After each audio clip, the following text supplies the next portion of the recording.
चला, जय महाराष्ट्र विद्यार्थी मित्रांनो, सर्वांचं स्वागत आहे आपल्या Kailas sir maths academy YouTube चॅनलवर। चला विद्यार्थी मित्रांनो, तिसरी चौथीच्या विद्यार्थ्यांनी पटापट जॉईन व्हायचे, कारण विद्यार्थी मित्रांनो बघा, आपण बघणार आहे आता इयत्ता चौथीचा आपण पायाभूत चाचणीचा आपला जो गणिताचा पेपर असणार आहे, हा पेपर कसा असणार आहे बघा मित्रांनो। यामध्ये तुम्हाला 100% आयएमपी क्वेश्चन्स आहेत, म्हणजे काय का 100% तुमचा पॅटर्न असणार आहे आणि तुम्हाला प्रॅक्टिसला मी एक्झाम्पल देणार आहे। त्या एक्झाम्पलचा चांगला सराव करा, 100% तुम्हाला फायदा होणार। तुमच्या घरच्यांना बोलवा। लक्षात घ्या पालकांनो, मी जे आता उदाहरणं देणार सोडवायला त्या तुमच्या मुला मुलीकडून चांगल्या प्रकारे सॉल्व्ह करून घ्या। मी 100% सांगतो, त्याला उद्या पेपर चांगला जाणार आहे याची गॅरंटी मी देतो, ठीक आहे ना।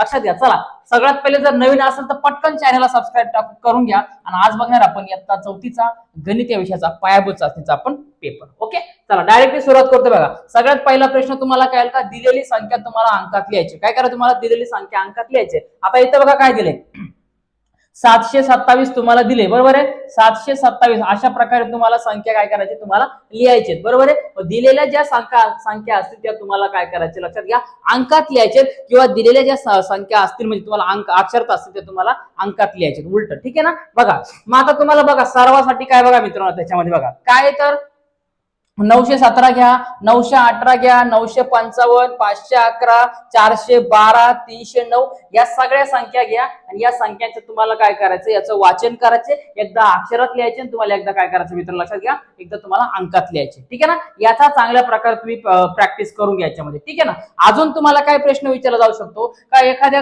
घरातील व्यक्ती तो बाजारात गेला, ठीक आहे ना, मार्केटला कुठेतरी गेला किंवा कुठेतरी फिरायला गेला, तिकडनं त्यांनी वस्तू आणल्या किंवा फळे आणले किंवा साहित्य आणले, ठीक आहे ना। काही एखादं साहित्य असेल, खेळायला बिळायला, खायला वगैरे, काय प्यायला, आंबे बिंबे, सफरचंद, केळी वगैरे काहीतरी घेऊन आला तो, ठीक आहे ना। तर त्याने काय केलं का, समजा 440 रुपयाला ती 440 रुपयाला त्याने ती काय केली, ती खरेदी केली, किंवा 340 रुपयाची खरेदी केली, 548 ची खरेदी केली, किंवा 845 रुपयाची खरेदी केली। ती संख्या तुम्हाला काय करायची, इथं बघा मित्रांनो, अंकात लिहायचे किंवा एकदा ती तुम्हाला अक्षरात लिहायची। समजते ना, याची प्रॅक्टिस करा। हे सगळे उदाहरणं दिसतात, हे सगळे A to Z उदाहरणं, यांना अंकात लिहायचं एकदा आणि एकदा अक्षरात लिहायचं, पाठांतर करा, 100% फायदा होईल। पुढे बघा मित्रांनो, तुम्हाला विस्तारित रूपावर संख्या लिहायला विचारल्या जाऊ शकतात बघा। 500 अधिक 80 अधिक 1, मग काम करा, सरळ एका खाली एक लिहून घ्यायचं, 500 अधिक 80 अधिक 1 लिहून घ्या, या सगळ्यांची बेरीज करा, 0 अधिक 0 1 1, 8 आणि 0 8, 5 अशी 5 तसाच 581, हे तुमचं काय असणार आहे, योग्य उत्तर असणार, ठीक आहे ना। सिंपल करायचं। पुढे बघा, तुम्हाला लहान मोठेपणा ठरवायचे। आता 480 मोठा का 880, 880, म्हणून इकडे काय करा, त्याला एरो करून टाका। ओके, पुढे बघा मित्रांनो, आता यामध्ये तुम्हाला बेरीज करायला विचारले जाऊ शकतात, काय बेरीज करायला तुम्हाला विचारलं जाऊ शकतं बघा। आता 3 अंकी संख्याची तुम्हाला काय करायचे, 3 अंकी संख्येमध्ये 2 अंकी संख्या मिळवायचे, इकडे पण 3 अंकी संख्येमध्ये तुम्हाला 2 अंकी संख्या मिळवायचे। हे उदाहरण घ्या तुम्ही, आता सोडवायच्या पाठीमागे लागा, बरोबर। बघा 6 आणि 2 किती होतात, 8, 3 आणि 2 5, 5 अशी 5 तसाच, बरोबर। पुढे बघा 6 आणि 1 7, 7 आणि 4 11 शी 1, हा चलाला 1, 8 9 आणि 1 किती आला, तर 10 आला, बरोबर आहे। अशा प्रकारे तुम्ही काय करू शकता मित्रांनो, उत्तर लिहू शकतात। मग इकडे पुढे काय, एकक, दशक, शतक, मग इकडे तुम्ही हजार घेऊन हा इकडे येतं 0 देऊन 1 इकडे ट्रान्सफर करा, काय प्रॉब्लेम नाही। ओके, सेम टू सेम बघा मित्रांनो, हे दिलेले सगळे उदाहरणं ते तुम्हाला प्रॅक्टिससाठी आहेत, करून ठेवा। याच्यापैकी तुम्हाला एखाद्या एक्झाम्पलला येऊ पण शकते, किंवा याच्यातला बदल होऊन पण 3 अंकी संख्येचा 100% तुम्हाला येणार आहे। ओके, सेम टू सेम बघा मित्रांनो, अशा प्रकारे तुम्हाला यांची वजाबाकी देखील तुम्हाला करायची, काय करायचं, तुम्हाला वजाबाकी देखील तुम्हाला करायचे। आता पुढे बघा मित्रांनो, तुम्हाला काय विचारलं जाऊ शकतं बघा, दिलेला भाग बघा, आता हे पण तुम्हाला तसंच सोडायचा बघा। आता अकबरकडे 127 ठोकळे होते व रामाने त्याला 23 ठोकळे दिले, तर आता अकबरकडे एकूण ठोकळे किती झाले, म्हणजे काय तुम्हाला एकूण संख्या विचारल्या जाऊ शकतात, बरोबर। काय एकूण संख्या तुम्हाला विचारल्या जाऊ शकतात, मग त्या संख्या तुम्हाला 4 अंकी देखील असू शकतात। समजा एखाद्या समजा नाव घेतलं, आदित्यकडे 2127 संख्या आहे ती, किंवा काहीतरी राहुल बिल कोणतरी असतं, त्याच्याकडे एवढ्या संख्या आहे ती, आणि काजून कोणतरी एखाद्याचं नाव टाकलं, ठीक आहे ना, तर त्याच्यामध्ये त्याच्याकडे एवढ्या संख्या आहेत, किंवा एखादी वस्तू आहे, तर त्या एकूण वस्तू किती झाल्या, तर यांची बेरीज करायची। अशा प्रकारचे आयएमपी उदाहरणं घ्या, हे उदाहरणं घ्या, याचाही प्रॅक्टिस करा। आणि पालकांना रिक्वेस्ट आहे, तुम्ही मुलांना अशा प्रकारचं सेम टू सेम अशा फॉर्मॅट मध्ये तुम्ही स्वतःच्या मनाने अजून उदाहरणं द्या, आणि त्यांच्या उत्तर बरोबर येत का नाही तुम्ही चेक करा। ओके,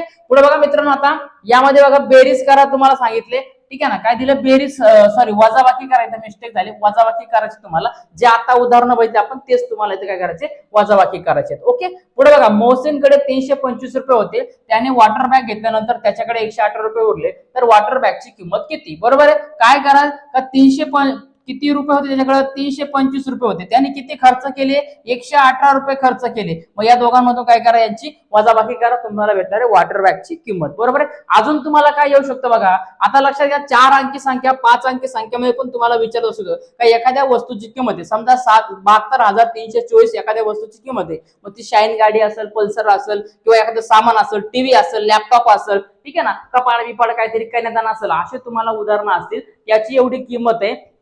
आणि मग काय केलं का दुकानदाराने दुकानदाराला 72,500 रुपये दिलं आणि ही त्याची किंमत आहे, तर त्याच्याकडे किती रुपये किंवा दुकानदार त्याला किती रुपये परत करेल किंवा परत किती रक्कम शिल्लक राहील, अशा प्रकारे तुम्हाला उदाहरण येईल. म्हणजे काय करायचे तुम्हाला का 7,200 500 वजा तुम्हाला काय करायचे का 7,200 बघा 300 सॉरी किती 24, ठीक आहे ना, तुम्हाला अशा प्रकारे करायचे. म्हणजे काय सॉरी 7,000 नाही तर 72,500 मधून 72,324 तुम्हाला वजा करायचं. अशा प्रकारचं येऊ शकतात. म्हणजे थोडक्यात 5 अंकी संख्या लक्षात घ्या, काय 5 अंकी संख्यांची बेरीज आणि 5 अंकी संख्याची वजाबाकी याचे उदाहरणं पालकांना तुम्ही द्या. हे जे मी दिले तेही सोडून घ्या. पुढे बघा मित्रांनो, आता तुम्हाला गुणाकार करा येऊ शकतो. बघा आता इथं उत्तर 0 आलंय, कोणत्याही संख्याला जर 0 गुणलं तर तुमचं उत्तर 0 येतं. आता बघा तुम्हाला उदाहरण कसे येऊ शकतात, 2 अंकी संख्याला 1 अंकी संख्येने गुणणे, म्हणजे 75 गुणिले 7 किंवा 66 गुणिले 6, 44 गुणिले 4, 55 गुणिले 7, अशा प्रकारचे उदाहरणं तुम्हाला विचारले जाऊ शकतात. हे सगळी उदाहरणं काय करायचं तुम्हाला, हे देखील असेल, हे देखील असेल, बघा दिसतंय ना, हे सगळे उदाहरणाचे तुम्हाला काय करायचे प्रॅक्टिस करायची. याची सगळ्यांनी सराव करा, 100% तुम्हाला फायदा होणार आहे. चला एक सोडूया, आपण बघूया 75 गुणिले 7चं एक घेऊया, ठीक आहे ना. काय 75 गुणिले 7चं उदाहरण घ्या. 7 5 किती होतात तरी आपल्याला माहिती आहे 35, मग 35 ते 5 हातच्याला आले 3, 7 7 49, 49 आणि 3 किती होतात 50, 51 52, बरोबर आहे. किती आले 52 आले, 52 देऊन टाका, हे आपलं उत्तर आलं. मग अशा प्रकारे तुम्हाला काय करायचे का 2 अंकी संख्याला 1 अंकी संख्येने गुणायचे, अजून 2 अंकी संख्याला 2 ने गुणलं तरी चालेल. पुढे बघा अपूर्णांकाच्या, आता बघा मित्रांनो सगळ्यात पहिले बघा काय दिले, 18 चेंडूची 6 जणांमध्ये समान वाटणी केल्यास प्रत्येकाच्या वाट्याला किती चेंडू होतील. आता 18 चेंडू दिलेत ना, हे 18ला 6 ने भाग देऊन टाका, किती येणार 6 18, म्हणजे एक एक विद्यार्थ्याला किती येणार 3 येणार आहे. मग तुम्ही हे असा ग्रुप करून देखील करू शकतात, काय प्रॉब्लेम नाही, ठीक आहे ना. पुढे बघा 16ला काय करायचे 4 ने भाग द्यायचे. बघा तर आपल्याला माहिती आहे 4 चौक डायरेक्ट 16 होतात, मग 16तून 16 गेले उरला भोपळा. ओके. पुढे बघा मित्रांनो, अपूर्णांक देखील तुम्हाला विचारतो का अपूर्णांकाचे तुम्हाला त्याच्यामध्ये समीकरण मांडायचं. आता समजा ही आकृती दिली कच्ची काढली, ठीक आहे ना, बघा तर याला अपूर्णांकात लिहायचे, तर याला एकूण भाग किती मोजा 1 2 3 4 भाग आहे, म्हणजे छेदाला 4 येणार आणि वर किती रंगवले 2 आहे, म्हणजे वरती किती येणार 2 येणार. मग ठीक आहे ना. मग अशा प्रकारचे तुम्हाला काय करायचे उदाहरण सोडायचे. तर तुम्हाला अपूर्णांकाचा लहान मोठेपणा ठरवू येऊ शकतो. मग 3/4 पेक्षा मोठा कोणता, 5/2 देऊ शकतात, असे एक्झाम्पल लिहू शकतात. तुम्हाला पुढे पूर्णांक अपूर्णांकाच्या रूपात रूपांतर करायला येऊ शकतात. समजा 5/3 दिला तर याचं तुम्हाला काय पूर्णांक रूपात लिहायचे. मग काम करा 3 ने 5ला भाग द्या, 3 1 3, 5तून 3 गेला 2 उरला, म्हणजे 2 वरती लिहा, 3 खाली लिहा इथं, आणि वर इकडचा जो पूर्ण नंबर आला तुमचा जो भाग दिलेला तो इथे लिहा, ठीक आहे ना, याला पूर्णांक नंबर म्हणतात. मग 7/3 घ्या, 9/2 घ्या, हे तुम्ही काय करा प्रॅक्टिसला घ्या. पुढे बघा तुला रोज शाळेत जाण्यासाठी किती वेळ लागतो, लिहा का बाबा 0 तास 15 मिनिटं 10 मिनिटं 1 तास 2 तास किती लिहित असेल. 1 लिटर दुधाची किंमत 55 रुपये, तर 2 लिटर दुधाची किंमत किती, मग काम करा इथं 55 गुणिले 2 करा, बरोबर आहे 110, किती येणार 110, हे उत्तर आपलं तयार असणार आहे, ठीक आहे ना. अशा प्रकारे तुम्हाला काय करायचं मित्रांनो उदाहरणं सोडायचे. पुढे बघा प्रॅक्टिस करा. पुढे बघा उदाहरण दिले तुम्हाला, आता अर्ध्या भागामध्ये याला काय करा विभागणी करायची. आता हे दिसतात आपल्याला 1 2 3 4 5 6 असे जर मोज येते, एकूण हे 20 होतात. मग 20च्या नेहमी किती होणार तर 10 होणार, बरोबर आहे. पुढे बघा त्रिकोणांची संख्या तुम्हाला याच्यामध्ये मोजायची. आता कुठं झाला त्रिकोण, हा 1 आणि इथे 2 त्रिकोण झाले, बरोबर आहे. तुम्ही 2 त्रिकोण देऊ शकता. पुढे बघा खालील आकृतीला किती कोपरे, 1 2 3 4 5 कोपरे, इथं किती कोपऱ्याला 4 कोपरे लिहा. पुढे बघा अजून काय, तुमच्या शाळेची सहल असेल, क्लासची असेल, बाहेर ट्युशनची असेल किंवा अजून कुठेतरी बाहेर असेल, एका विद्यार्थ्यामागे 230 रुपये खर्च केले किंवा एका विद्यार्थ्याकडून 230 रुपये गोळा केले, तर त्या वर्गामध्ये त्या शाळेमध्ये कुठेतरी 25 विद्यार्थी, तर एकूण रक्कम किती होईल 230 गुणिले काय करायचं 25 करा, तुमचं उत्तर तुम्हाला भेटणार आहे. पुढे बघा राहुल मयुरी श्रीराम आदित्य कोणतरी गोल्या बिल्या दररोज काय करतात का 25 रुपये कमवतात, तर मे महिन्यामध्ये त्यांची किती कमाई होईल, मग दिवसाला 25 रुपये, तर मे मध्ये किती कमावी, मग आपल्याला माहिती आहे ना जानेवारी फेब्रुवारी मार्च एप्रिल मे हे शिकवलंय का नाही आजकाल माहित नाही. मग इथं वर आलं का हे 31 दिवस असतात बरोबर आहे. म्हणजे मेचे 31 दिवस असतात बरोबर ना. जानेवारी फेब्रुवारी मार्च एप्रिल मे असे हे आम्हाला शिकवलं. तुम्हाला शिकवलं का नाही ते तुमचं तुम्हाला माहित. मग काम करा 25 गुणिले 31 करा. जे उत्तर येईल तुमचं असणार आहे का मे महिन्याची कमाई. मग हे उदाहरण तुम्ही सोडवा. परीक्षेला मी येणार नाही मदतीला, म्हणून तुम्ही सोडवा. पालकांना रिक्वेस्ट का हे उदाहरण त्यांच्याकडून सोडून घ्या, प्रॅक्टिस करा, 100% फायदा होईल. ओके.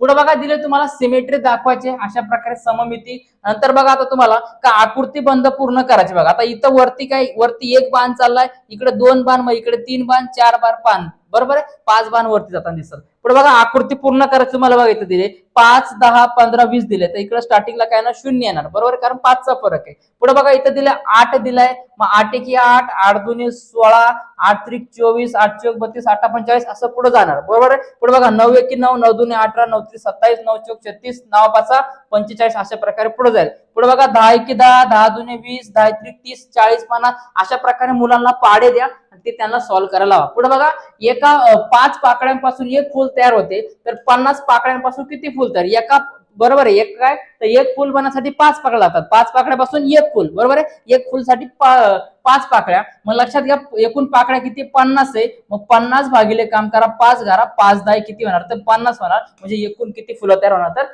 10 फुलं तयार होणार. प्रॅक्टिस करून घ्या ठीक आहे ना. पुढे अशा प्रकारचा पॅटर्न देखील तुम्हाला विचारला जाऊ शकतो का, जो त्रिकोणी देखील असू शकतो का, त्रिकोणामध्ये अशा प्रकारे रेषा, अशा प्रकारे रेषा, किंवा चौकोनामध्ये रेषा ठीक आहे ना, किंवा आयतामध्ये रेषा, असं काय तुम्हाला विचारलं जाऊ शकतो. याचा तुम्ही काम करा चांगल्या प्रकारे सराव करून घ्या ठीक आहे ना. चांगल्या प्रकारे काम करा, सराव करून घ्या अशा प्रकारे ठीक आहे. चलो पुढे बघा विद्यार्थी मित्रांनो, पिक्टोग्राफ तुम्हाला विचारला जाऊ शकतो. बघा हे दिसतंय का तुम्हाला. मग याच्यावरून तुम्हाला प्रश्नांची उत्तर बघा. एकूण फळझाडांची संख्या किती आहे मोजा सगळे किती. हे 4 7 आणि 3 10 बरोबर आहे. कोणत्या फळझाडांची संख्या समान आहे बघा. हे 3 आणि 3 6 म्हणजे केळी आणि पपई सारखे ती बरोबर आहे. मग अशा पिक्टोग्राफ वरून तुम्हाला एक्झाम्पल विचारलं जाऊ शकतात. अजून काय येईल का, कामगारांची संख्या असेल, लोक किती खातात, किती पितात बरोबर ना, चहा कॉफी वगैरे, किती फळं खाणारे, दररोज किती दूध पिणारे वगैरे, किती एका गावातली लोकसंख्या, किती दररोज लोक वाचतात, किती लोक किंवा वर्गातले मुलं किती हुशार आहे, कोणाला गणित जास्त येतं, कोणाला विज्ञान जास्त येतं, कोणाला मराठी इतिहास वगैरे काय असेल तो जास्त येतो, हिंदी वगैरे इंग्रजी, असं तुम्हाला पिक्टोग्राफ विचारू शकतो. मग या स्माइल्यांवरून तुम्हाला ओळखायचे का किती एका स्माइल्यांची 5 10 8 किंमत दिली असेल, त्याच्यावरून तुम्हाला तो ग्राफ सोडायचा आहे. याचा चांगला पिक्टोग्राफचा प्रॅक्टिस करा. ओके. तर सगळ्यात पहिले विद्यार्थी मित्रांनो इयत्ता 4थीचा आपण पेपर फास्ट मध्ये बघितलाय. पण लक्षात घ्या वाटलं जास्त फास्ट झाला तर थोडासा व्हिडिओ मागे घ्या, परत बघा. पण जे उदाहरण तुम्हाला सॉल्व्ह करायला दिले ते 100% लक्षात घ्या. हा पॅटर्न सेट पेपर आहे. जरी याचे अंक बदलले तरी तुम्हाला अशा प्रकारचे येणार. म्हणजे याचा अर्थ तुम्ही स्वतःच्या जीवावरती, पालकांना लक्षात घ्या, तुमचा मुलगा मुलगी स्वतःच्या जीवावरती पेपर लिहू शकतो आणि स्वतःच्या जीवावरती चांगले मार्क मिळू शकतो. त्याला आताच चांगली सवय लागेल. हा गायडन्स म्हणून व्हिडिओ घ्या.